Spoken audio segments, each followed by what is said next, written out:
Good morning, everybody. Welcome to Option Pit. Our Pro Traders Summit is June 12th through the 15th. I think we have 3 spots left. A lot of good speakers. We're going to be also building some spreadsheets to generate vol trades. Building them, those will be sent back to you, so it'll be an Option Pit exclusive for everybody at our Pro Traders Summit. There'll be a happy hour. There'll be food. All that kind of stuff, mock trading in the SIBO pit, and you'll walk out of there, usually come up with great trade ideas, a lot of very good traders are there, good environment for learning how to trade stock options, at least the way that we like to do it, using volatility as a big part of the position driver. So if you want to learn to trade vol, I have the vol newsletter. We have Keith's Breakout Bulletin, which is basically high gamma, high impact type of positions with control risk, and Mark's wheel trade, and just our Option Pit Live. So if you're interested in our newsletters, all actionable ideas with really good track records, let us know, and we'll be happy to hook you up with any of those things. Andrew at optionpit.com, send me a note. All right, now what's going on today? And something that probably is pretty familiar to everybody right now is this. Just who the heck knows what's going on?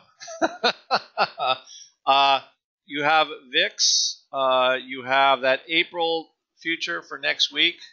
I mean, we have seen lower numbers, but it seems like there's always another shoe to drop. Now there's Syria. Now there's Mueller might get fired. It's all headline driven. This has nothing to do with how the economy is doing. We even got better news on the budget deficit this week. Even Facebook has come back a little bit. But ultimately, we are still moving at probably a 27 to 28% realized for the S&P 500. So VIX is going to stay here. I still think options in the major indexes are cheap relative to all of the news that is going on. So if you're looking for VIX to come down, I guess it will eventually, but there's never been a time, there has never been a time, like a guaranteed deadline. So I think, like in our vol newsletter, all of the in-the-money VIX trades are still the best looking trades. VXX strangles still are great. Things like that where you're trading what's there, and the market and volatility are still moving. Individual names that could be of interest. RSX, probably look at that in the chat room today. Just not looking very good at all. After kind of recovering a little bit, it's just getting smashed. The ruble's getting smashed. It always seems like it gets very dire, even though with oil going up. So again, all kind of geopolitical. I think there's some opportunity in here. Again, like maybe strangle buying. I don't know if you want to sell puts in there yet, because when Russia crashes, it tends to crash pretty big. Now, obviously, these are major moves. The ruble's getting shellacked. It can crash pretty darn big.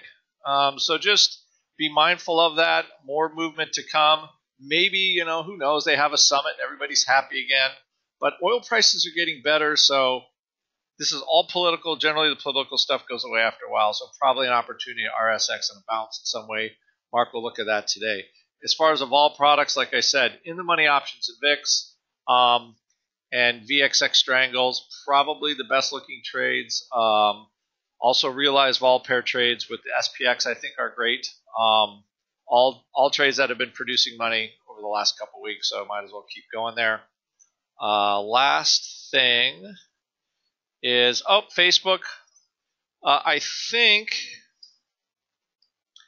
is the movement over in Facebook? It feels like it's kind of a little quiet now. I would almost say maybe some out-of-the-money puts. Selling some out-of-money put spreads or something right before the earnings. I don't know what we're going to get in the meantime. It just feels like it's kind of dead money, though, for a while. So trades that look okay dead money wise probably aren't that bad when I'm on Facebook. I think that's what we get. Would it surprise me if we're green on the day again today? No, it wouldn't. So those are all, that's kind of where we sit on everything. If you have questions, email me, andrew@optionpit.com. And if you're waiting for VIX to really collapse, I don't see we have a shot of that till the earnings start coming out and they're really good and things quiet down. And it just hasn't happened yet. So that's what we got. You guys have a good day.